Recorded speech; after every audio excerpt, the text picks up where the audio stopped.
It's time for another Boortz-cast. Then he says, or the White House says, he didn't write this, the fact is that Mr. Boortz's fair tax plan is actually pretty unfair. Okay, it's not my fair tax plan. I wrote a book about it with Congressman John Linder, and then people started lying about some of the points in that book, so we wrote a second book called Fair Tax, The Truth. It's not my tax plan. It's one I support. It's not mine. Okay, then we get to the meat of it.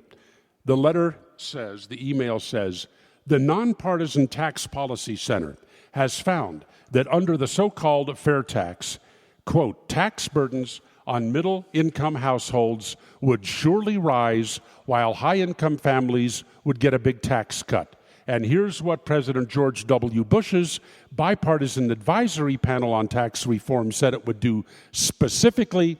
It would increase taxes on a typical median income family by about $5,000, and it would cut the share of federal taxes paid by the top 1% of Americans by more than 40%.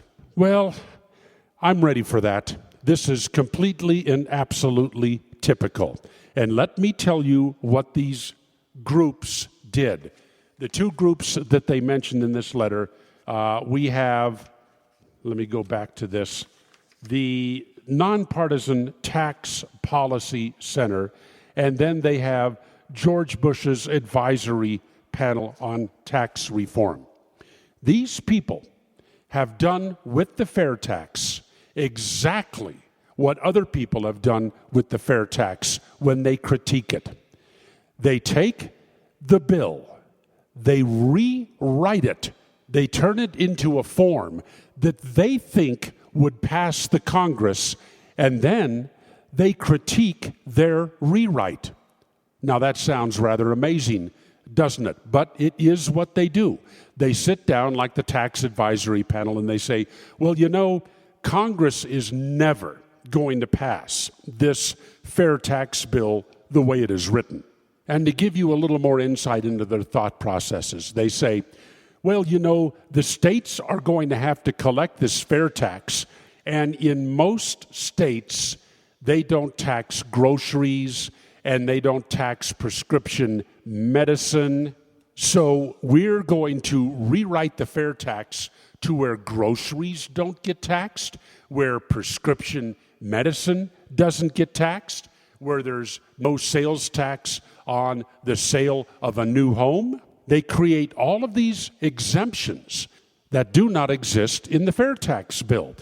Oh, wait a minute. Don't get all worked up because I just mentioned the fair tax on the sale of a new home, not a used one, not one that's been lived in.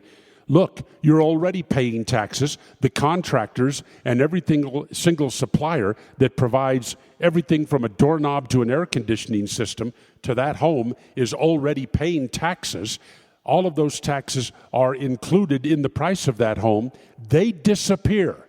They disappear. They go away. And when the fair tax is then applied to the price of the home, you will find that that home is no more expensive than it is right now. I just had to get that out of the way. Nobody likes the idea of paying a sales tax on a new home. What they don't understand is you're already paying all those taxes on the price of a new home. It's just that the contractor and all the suppliers are paying them and then passing that cost off to you. But here's the gist of it. These so-called nonpartisan, bipartisan organizations, they rewrite the fair tax into a form that they think it would be after it is passed. Then they critique that. When you create a lot of exemptions from the fair tax, you have to raise the fair tax rate so that it will bring in enough money to fund the operations of the federal government. Some of the other tricks they pulled. You know that the fair tax eliminates all of the taxes that you are paying to the federal government right now.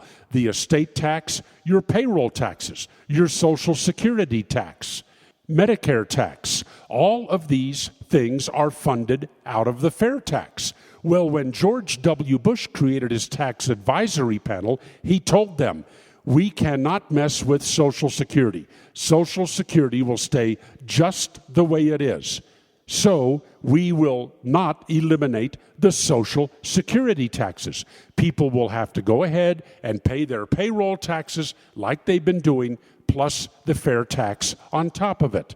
That's not the way the bill was written, but that's the way they critiqued it, and that's why they came up with all of these examples about it's going to cost poor people more and rich people are going to get a huge break.